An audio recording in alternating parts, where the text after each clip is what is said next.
And welcome to our midweek show of Upon Further Review. I'm Josh Aubrey. We'll be joined by Dal Cannady from WTOC in just a minute. Among the topics of conversation, we'll be discussing the Georgia Southern Eagles, who are 0-4 for the first time in school history.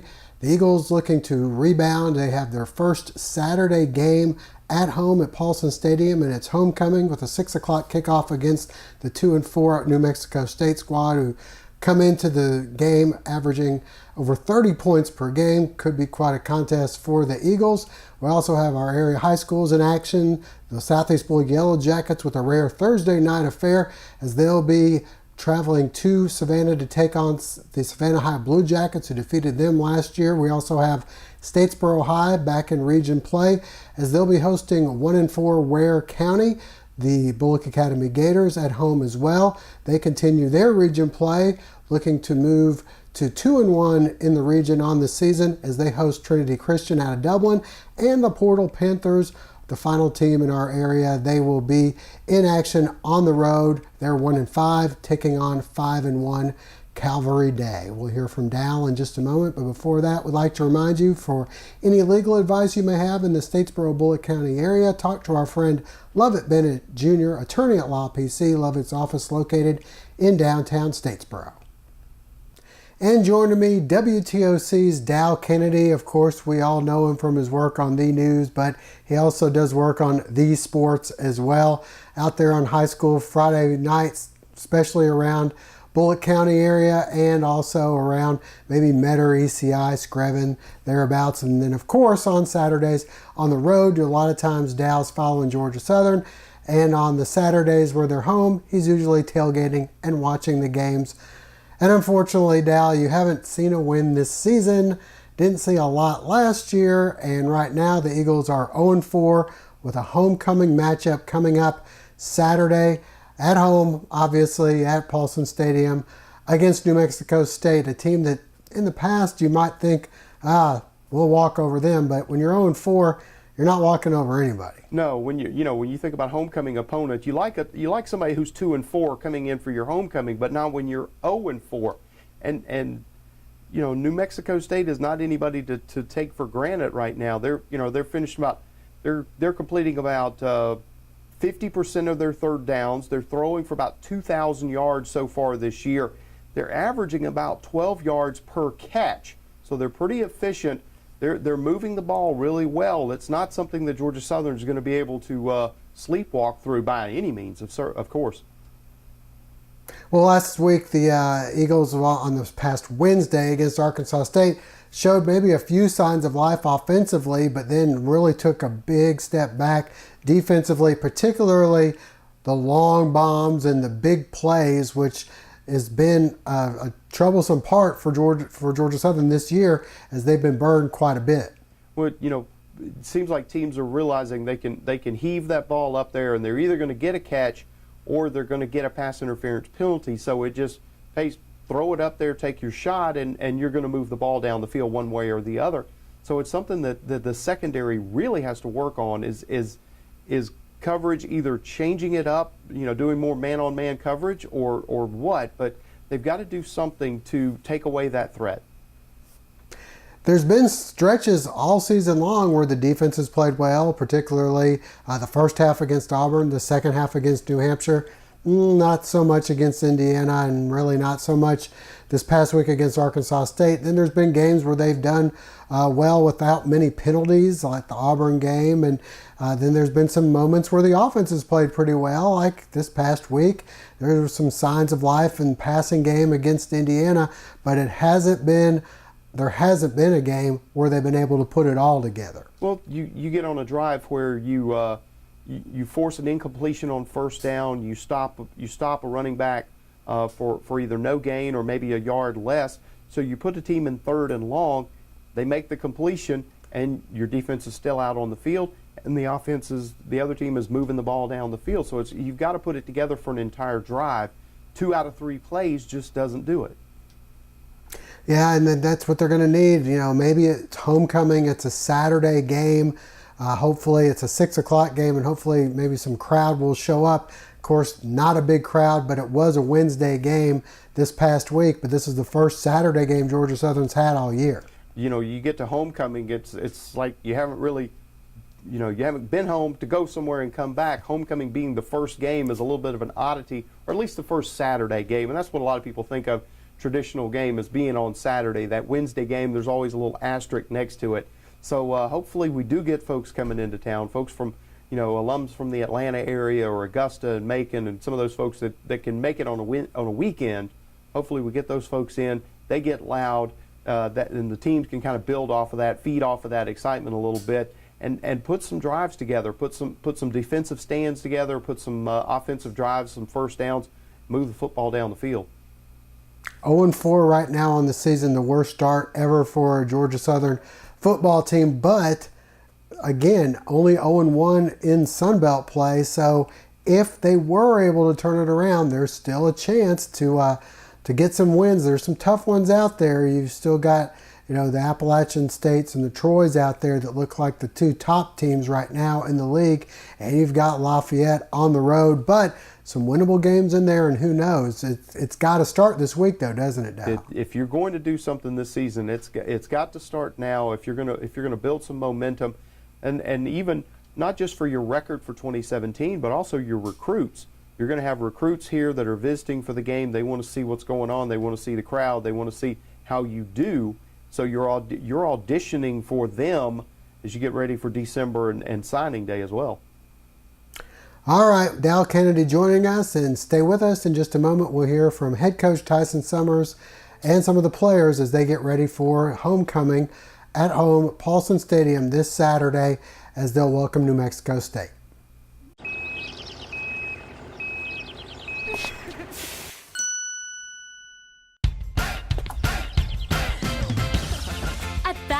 No credit refused isn't just an offer, it's a way of business and has been for over 100 years. No banks, no ridiculous credit requirements, just local Badcock store owners who treat you right and give you credit when others won't. It's never been easier to express your style and love your home.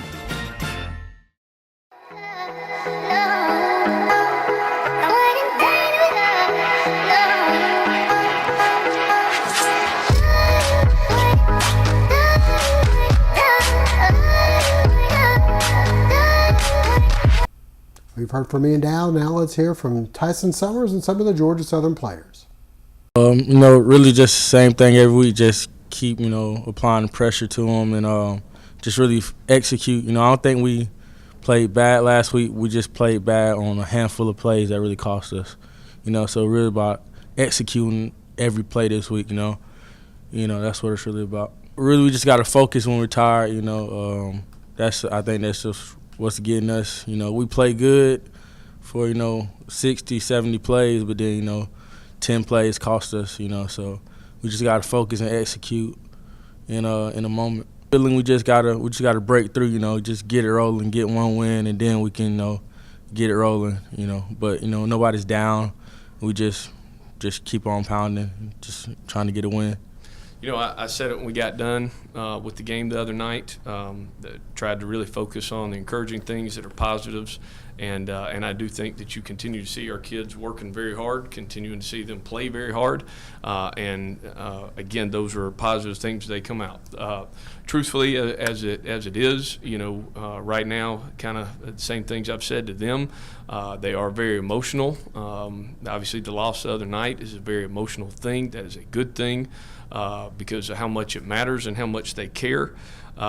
We are trying to make sure that we're improving with everything that we're doing, and I do think that you see that, again, with the offense having over, almost 500 yards of total offense, and I think that you see those things, at moments, really on defense. Again, we've got to be more consistent where we're not giving up big plays or not giving the defense big plays on the other side of it. We do have to play with more consistency across the board, and bottom line is all those things and once we get this thing turned and get a win, they're going to continue to kind of be the same things that we've heard. I don't want to say something that's going to come across as an excuse. We're 0-4. We ain't got no excuses. We're 0-4. We ain't got no excuses. We got to play better, and that comes down to me. And that comes down to making sure that what we're doing in practice is more fundamentally sound. That comes back to me making sure that we don't have injuries from the practices that we do have, that is trying to be tough while still trying to be disciplined at the same time. And again, those are things that I have to be able to monitor and manage all the time. To a fan base, when we're playing with as much youth as we are, it's unfortunately where we're at right now. It is, and we've got a lot of guys that are playing extremely well on a high level. But it's like the other night, 4 interceptions, 4 people with their first-time career interceptions, 4 people. We've got a lot of talent. We've got a lot of young guys, and we've got to be able to do a good job as coaches of making sure that we're putting them in the best opportunity to be successful as possible. Right now, they are playing so stinking hard. They're trying to do all the things in all 3 phases that we want them to do. And when it gets turned, what I would tell the fans is it's going to get turned in a big way. And for a long time, because when you're playing 16 freshmen, I think it's 14 sophomores, something like that, guys that are in their first couple years, it does become challenging. And we're in a first-year system on offense where I think you see that improvement each week. In the overall scheme, we were by far in our best rhythm we've been all year last week.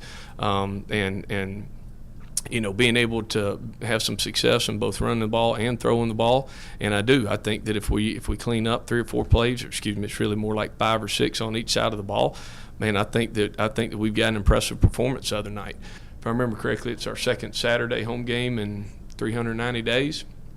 Something at that point. So we're excited about being at home on a Saturday and having the support of our fans that we do. New Mexico State's got a good football team, very much improved on defense, playing very well, and Coach Martin has done a good job with those guys, and you see their growth.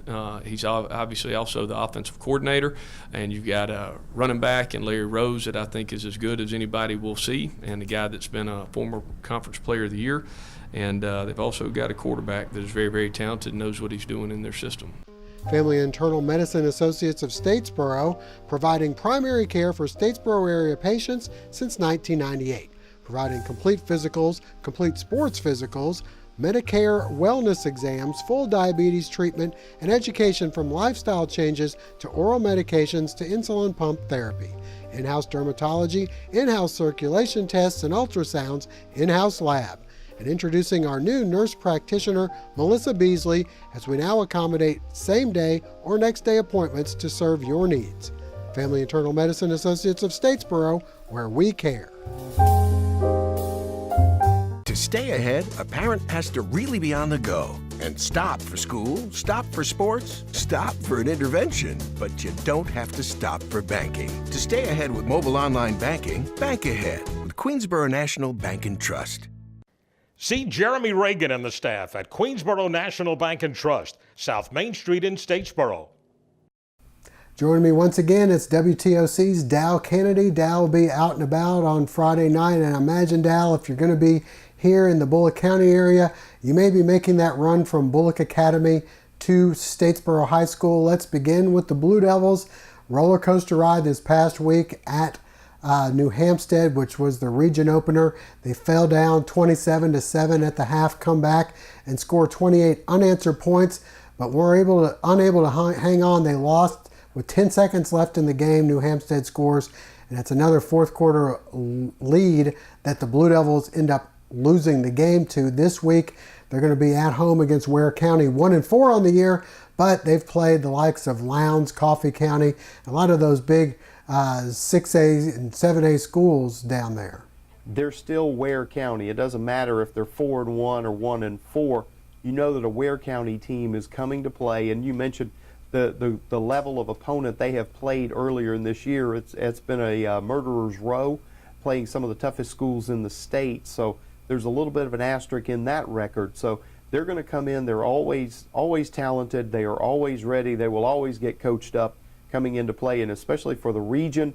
Once you started region play, everything. You can throw everything out the window. Yeah, and for Statesboro High, much like we'll get into them in just a minute, the Bullock Academy Gators, in a 5-team region, the wins are very precious, because if you get one, there's a very good chance that you could make it to the state even with only one win in your region. Yes, it's one person gets eliminated. It's sort of like a one song game of musical chairs. You just got to bump one person out of the way. So the rest of the way, those wins, like you said, the wins are going to be very, very crucial. So each game matters every Friday night, and this one will set the pace as they go into the home stretch of the regular season. All right, as for the Bullock Academy Gators, we mentioned Statesboro High with a 5-team region. Bullock Academy has one as well that they're in, but the good thing for the Gators is they did already defeat Edmund Burke. Now, this past week they went down to Frederica, and it looked like a winnable game. They got down inside the 10, but were unable to score. That could have tied the game. Instead, they lose 28-21 this week. They come home. They're taking on another 5-3 team. They're 5-3, and so is Trinity Christian out of Dublin. Good thing for you to specify which Trinity Christian, because there's how many of those in the state, really? There's quite a few. One here in Statesboro. Exactly. Don't think they've got football quite yet, but they don't. Yeah, this is going to be a tough game as well. The good thing is Bullock Academy undefeated at home, so it's good to get that opponent here in Gator Alley. They seem to be able to hold their own when it's at home, so hopefully they're able to pull that out. But again, facing some tough competition in Trinity. Speaking of tough competition, the Portal Panthers, 1-5 on the year, go down to Savannah and take on Calvary Baptist, 5-1 on the year. This is, of course, a region matchup, even though when it's time to break for the state playoffs, Calvary joins the private school teams and Portal's in there with the public school teams. I still don't understand the Georgia high schools rationale with doing that and then forcing them to play during the regular season. But it's a tough task for the for the Panthers rather, as they travel to Calvary. If you can figure out the GHSA, you'd better write a book, and you could go buy your own island in Tahiti, okay? The game playing down in Savannah is not quite as far as driving all the way to Darien to play McIntosh County Academy. However, the game is going to be just as tough. Calvary, always one of the perennial Class A teams and one of the leaders in that region. So it's going to be a long road to hoe for the Portal Panthers going into Calvary this Friday night. And wrapping things up, the Southeast Bullock Yellow Jackets, Coach Steve Pennington notched his 200th career victory as a head coach as they knocked off Johnson this past week, 35-14, a game in which they had a 35-0 lead, put in the youngsters and kind of let the young guys get a chance to play and the parents to watch those kids play. Won the game 35-14. This week, I don't know if those same kids are going to be able to play too much because they've got Savannah High. Savannah High knocked Southeast Bullock off last year in Brooklet, pretty lopsided. I believe it was 33-14. So Savannah High comes in 4-2. Southeast Bullock 2-4, but it should be a good game, at least on paper. They will definitely come in ready to take this one on in a rare game in Savannah for Southeast Bullock. Normally they play all of those at Fred Schaefer Field, but they'll be going down facing a tough team. We'll see a little bit more about what this team is made of. You know, they played some of those early games, they played tougher opponents. Then they came in, picked up those 2 wins in a row. But as we hit this stride of the season, we'll get a good indication of just how good or bad Southeast Bullock is. All right. Well, once again, we'll have highlights of most all those games for you coming up this week. And Dal, if you're out there on the high school front this Friday night, we'll probably run into you at Statesboro High or Bullock Academy. All right. Sounds good. All right. Dal Cannady joining us. Stay with us. Coming up next, we'll hear from our area coaches. Lee Hill and Johnston Insurers. We've been Statesboro's insurance people since 1963. That's a lot of memories. Recognized as one of the leading agencies in Georgia, Lee Hill and Johnston is independent and offers a complete line of personal and business insurance for auto, life, home, and health. We'll shop companies to find the lowest premiums and best coverage for you, your family, or your business. Lee Hill and Johnston Insurers, the insurance people since 1963. We've heard from me and Dal. Now it's time to hear from our area coaches.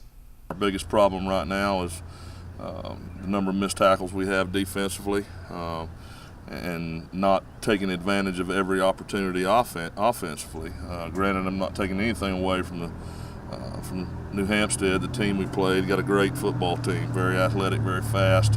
All we can worry about is controlling ourselves and what we've got at stake, and there's no time for pity or letdown because we have another good opponent coming in here this week. You got Ware County coming in. They're 1-4, a very deceptive 1-4. Well, they've played an unbelievable schedule. There's former state champions up and down their schedule thus far. They're very well coached, very disciplined, very physical and fast. Very similar to what we've been playing. So, you know, but I will credit our kids. We came out yesterday and went back to work, had a great practice, good film time, and that'll carry over in the day. It's just a matter of, you know, kids are going to react how you let them, and our kids are upbeat, and we got to continue to keep them that way. What kind of problems does Ware County pose? Very, very multiple offensively with a running quarterback. And defensively, they're really, really running the ball well. We'll see some man coverage, which we hadn't been seeing a lot of, and we know the last 2 games we've got 11 drops, and teams see that when they prepare for you. So I imagine they'll roll another person down in the box to stop our running game. So it creates new challenges for us. But our kids have done a good job of adjusting to what we need to do to be successful offensively. So we just got to keep taking care of the football and keep scoring and continue to get better defensively. We executed well and really got up on Johnson, which we felt that if we could jump the gun on them, then we would really enjoy the benefits of that. And that's exactly what happened, especially early on. We controlled the line of scrimmage, had some big plays through the air and on the ground, and our defense got off the field, and that was a formula for success. And as you said, we really did get an opportunity to play a lot of players, all our players to get in, and even started in the middle of the second quarter. We play Savannah this coming Thursday night, which is going to be a treat for us, you know, but at the same time it's a different schedule, and so we have to adjust in that regard. Savannah, from what I understood, really took it to SEB last year. And they are a very senior-dominated team, just like Jenkins was that we faced. And Josh, they have several good athletes. It starts with their quarterback. I think he was a Savannah Area Player of the Year last year. Tremendous running back. And then defensively, they, unlike what we have been seeing with big players up on the front side, they're small but extremely quick and get after you. So we've got to be mentally tough, physically prepared, and ready to go. The chances of a region championship are slim, but you know, our thing is if we win this week, we're home in the playoffs, and that's a big deal. We haven't hosted a playoff game here in 3 years, and it'd be quite an accomplishment for this group of seniors, and you always have a better chance when you're at home. Well, you've got Trinity coming up. You both have 5-3 records. It looks kind of like a fairly close matchup on paper, similar teams. Oh, yes, sir. They run the football. We run the football. They're fullback-oriented. We're fullback-oriented as far as our offense is doing. We play with 8 guys in the box and play a lot of man coverage. They do the same thing. Very similar teams, I think, very evenly matched. I think the team that doesn't turn the ball over is going to be the one that wins on Friday night. Last year when you guys met, you were up 10-0. They come back. You missed a couple field goals. It was a kind of a crazy game. It was very crazy. You know, it was the first overtime game I've coached as a head coach. You know, we had so many opportunities. Our opening drive, we take the ball down to the 2-yard line and we don't get points, and then we missed the 2 field goals in the fourth quarter. And, you know, and overtime just didn't go our way, and that's the problem with overtime. If you go to overtime, a lot of times it's a coin flip. We got to make sure we take care of things in regulation this time. And stay with us. Coming up next will be Jennifer Hirsch for Jen's Pick 6.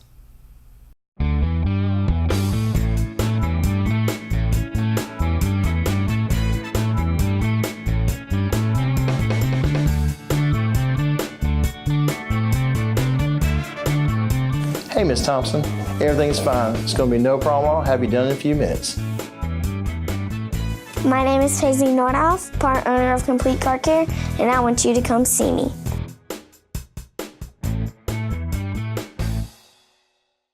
The Medical Center Pharmacy on Grenade Street is proud to be your Health Mart pharmacy in Statesboro. The Medical Center Pharmacy, locally owned and serving this community for 50 years, is open 364 days a year. The pharmacists at Medical Center know there's nothing more important than your family's well-being. That's why they take the time to know their customers, explain their medications, and answer any questions. The Medical Center Pharmacy, your Health Mart pharmacy. Health Mart, caring for you and about you. All right, it's that time of the show everyone looks forward to. It's time for Jen's Pick 6. Last week, Jennifer 3-3, Josh 4-2. Jennifer overall 1 game up on Josh. Let's get into the games, Jennifer. Wait a minute, I must say, my sponsors are Lee Hill & Johnson. Of course they are, and while we're at it, let's mention the Georgia Southern Bookstore, University Store. Go by and see them. It's homecoming week this week. They've got hats, they've got merchandise, got little AP helmet, and by the way, it's AP Appreciation Day here, and so we want to remind everyone to get after some merchandise there at the University Store. All right, New Mexico State giving Georgia Southern 8 points at home. It's homecoming. Jennifer, is that too many points? This is ridiculous. I realize it's homecoming for Georgia Southern. I realize a lot of things happen around campus. I realize a lot of things has happened around Statesboro, Georgia. But guys, literally, I have seen so many games on television. Right. And I have seen and you're gonna say where I'm not picking, like, this is I hate to say this. I was telling my cohort, Josh Aubrey, that Georgia Southern shouldn't be on the sheet. Yeah. Because even though Statesboro is a big town, okay? But all I would say is I'm picking Georgia Southern this week. Win, guys, win. Georgia Southern is gonna snap the streak here against New Mexico State. All right, let's move on. Former Georgia Southern coach Willie Fritz coming off a big win against Tulsa. Now Tulane is taking on Florida International. They're giving 14. Who you like? I'm taking Tulane this week. I'm with you too. I think they keep on rolling here this week. Another Sun Belt team. You got Louisiana Monroe taking on that school from up in Atlanta. Gag State, I think it was what we call them. Louisiana Monroe giving 7. Who you like? I'm taking Georgia State. All right. I think Monroe has been doing pretty well. I think they keep on rolling. You got that other team from up in North Carolina that we don't like too much now, another Sun Belt game. Appalachian State taking on Idaho. App State giving 13. Is that enough or too much? You know what? What? 13 points is just right. So, Appalachian State, I'm going for you. I think Idaho covers, but I think App State wins. All right, we got your Georgia Bulldogs, undefeated, ranked 4th in the country, taking on a terrible Missouri team. They're giving 30 points. What you think? I am so excited about this game, Josh, because I love Georgia Bulldogs. I say that every single week. Yeah. And I really hope and pray that Georgia Bulldogs can win them.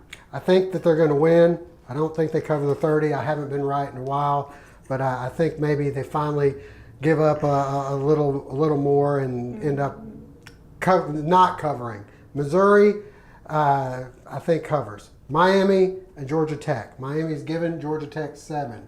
Last week, you got this right. Miami against Florida State. Now they got Paul Johnson. What you think? Yes. My good old friend, Paul Johnson. Paul, buddy, you know what? I've been supporting you throughout the whole show. I'm going to go for it. Georgia Tech this week. I think so too. They may not win the game, but I think they cover the spread, 7 points. Although Miami's kind of had Georgia Tech's number the last few years. We'll see how it all plays out. All right. You want to thank your sponsor one more time before we go? Thanks, Lee Hill & Johnson. And don't forget to stop by the University Store. For Jennifer Hirsch, I'm Josh Aubrey. Thank you for joining us. See you again next week.